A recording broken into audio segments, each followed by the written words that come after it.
Welcome back to the Communication Mastery podcast with me, Mark Burlinson. In this season in 2026, we're going to spend some time looking back and replaying some of the episodes that some of you have asked about in your comments. And in between those, I'm going to be back with little snippets each week of helpful information that you can put into practice in your business, in your life, to help you grow your communication mastery. This week, I want to look at the situation that I find quite often when one of my listeners has to figure out, how do I step into a situation to bring change? How do I intervene when communication isn't working effectively? Particularly if I'm maybe a business owner, or I'm a team leader, I'm a manager in a particular area of a business. How do I step in when change needs to happen? What are the things I need to consider? What are some of the skills I need to bring? How do I begin to help people overcome communication challenges in my business, in my team?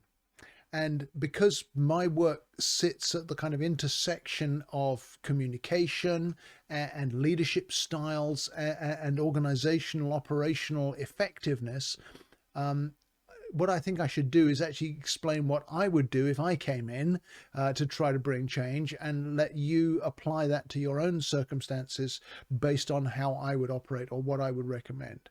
Because when I come in to any team, whatever size, what my focus is, initially at least, is to look for ways to reduce the friction within the team and to increase the understanding, the communications understanding within the team, addressing how each one communicates by understanding them, but also helping them understand each other. If the communication can start to flow, it's a little bit like having enough oil in your car engine. When that's there, then the friction's reduced and everything runs more smoothly. But when communication is not working effectively, it's a little bit like you haven't had an oil change for too long, or your oil gets low. If you're not careful, the whole thing can seize up.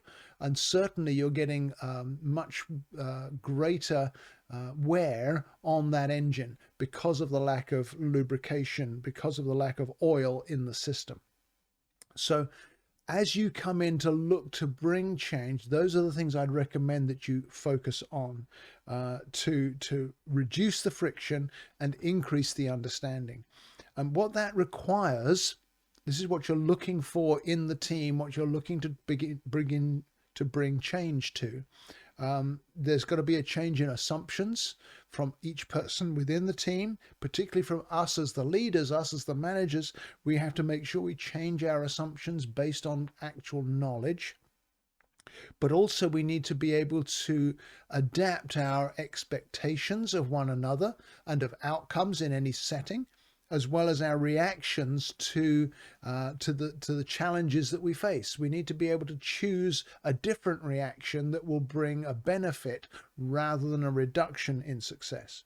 And there's more to that, but those areas are probably enough to focus on. Those are the changes that are needed.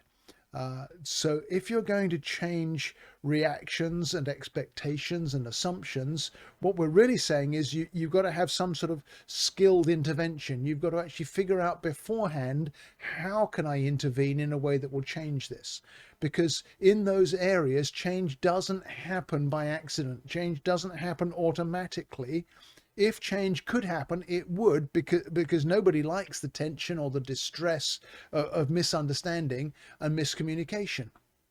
So what we're saying is, if I'm seeing those issues, there needs to be a level of skill, a level of training, a level of understanding of the issues, of understanding of the science, if you like, in order to bring change to that situation.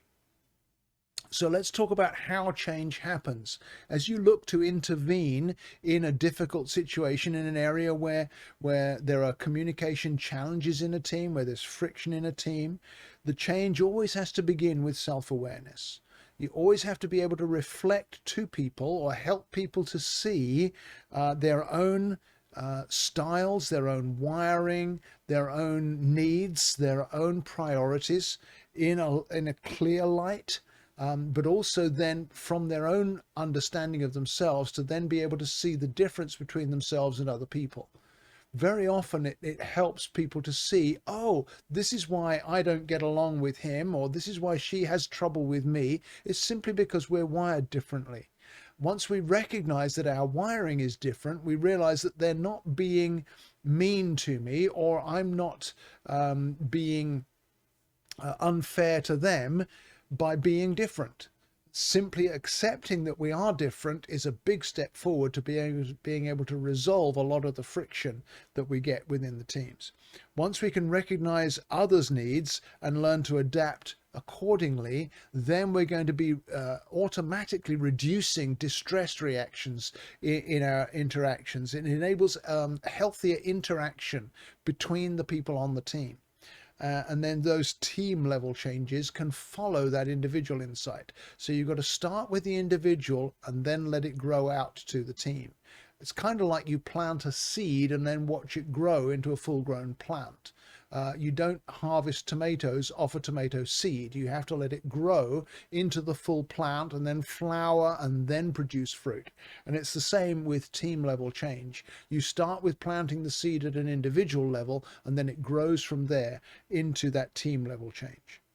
So if I were to come in to begin to help to tackle that kind of change needed scenario, my approach would start by avoiding boxing people into fixed types. That so often happens, doesn't it? Even with profiling systems, you can end up with your definition of who you are. And the reason I use the communication IQ profile is that it doesn't box anybody in. It uses the same 7 styles to identify the uniqueness of each person. So everybody has access to all 7 styles, and they can learn to use all 7 styles intentionally. Just like you can learn to speak a foreign language if you're going somewhere on vacation where you don't speak the language. The focus of intervention needs to be on building bridges, not simply on applying labels. And so that would be the approach I would recommend as you see the need to intervene to bring change. Build bridges and be sure to restrict the applying of labels, whether by you to all of the people you're trying to help or between the people you're helping.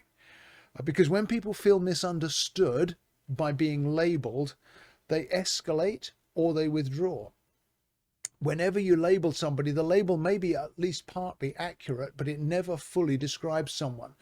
Human beings are far more complex than one label can achieve. And we see even in today's society, don't we, the dangers of labeling people. Where people identify themselves with a label, they become this whole group that are supposedly homogeneous, but actually they're not. They're all individuals. And so learning to understand individuals is key. So we don't want people to feel misunderstood, because otherwise they'll escalate or they withdraw. And then when there's escalation and withdrawal happening within a team, then collaboration is the first victim of that mistake. Collaboration starts to break down when people are withdrawing their contribution, or they're escalating their contribution to kind of overcompensate for the conflicts or the misunderstandings that are going on. When collaboration starts to break down, then the team's going to experience errors in whatever their tasks are, whatever their goals are. There's also going to be tension within the team because of that lack of collaboration. So when we turn that around, and this would be your strategy as you see the need to intervene to bring change, first of all, we've got to focus on understanding those 7 communication styles, because that's what reduces the distress. Both I understand that my distress is not being caused by you directly as a malicious thing. It's simply a lack of understanding. And so with the understanding that I may have gained of my own communication styles, I can then look for what it is I need to reduce my own distress by coaching you, by helping you to relate to me in a slightly different way that won't add to my distress, but it will begin to resolve some of the misunderstandings between us. So when communication styles are understood, distress starts to reduce. That's always a good thing, because when distress reduces, then productivity starts to increase, teamwork improves, the collaboration starts to come back, and then the team starts to flourish in the way that it was designed to. So I like to address the underlying mechanics of communication. And that, again, is what I would recommend. If you see a need to intervene, don't just look on the surface, look for the roots below the surface. We're not addressing surface behavior. Well, if you just stop doing that, everything would be okay. Or you need to recognize that when you do this, it triggers that. You need to look below the surface of why is this happening? Where is this coming from? What dynamics does this reveal? What insights about the individual does this show me? What clues will it give me into how the individual can adapt? Most people who are operating in dysfunction don't want to stay there. They don't enjoy being there, but they don't know how to get out. So if you need to intervene for change, you need to identify what's the cause of the symptom. Not just what's the symptom, but what's the cause of the symptom. What's the diagnosis?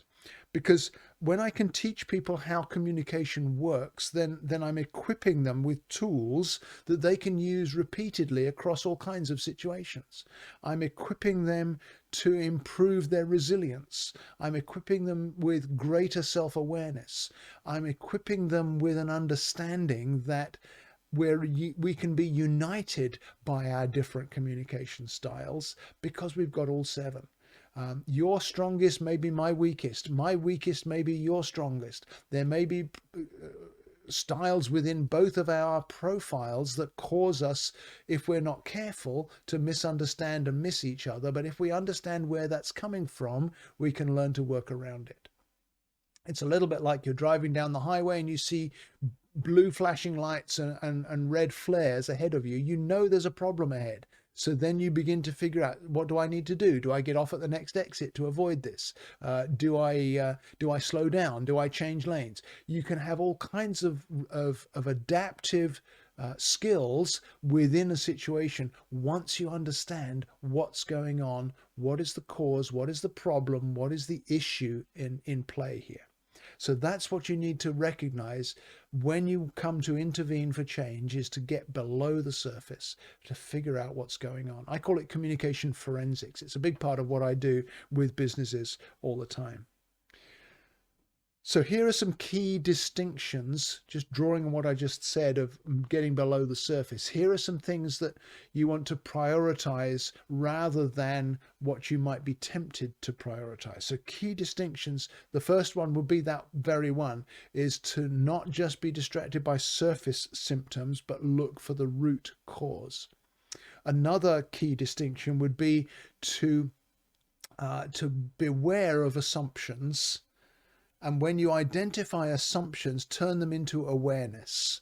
So the assumption is so-and-so is always going to be like that because that's just the way they are. But awareness would say so-and-so comes across like that because ... And once I understand the why of why that person is like that, then I can begin to have awareness of how they're wired. And that may give me an understanding of a different way to approach them or a different way to connect with them.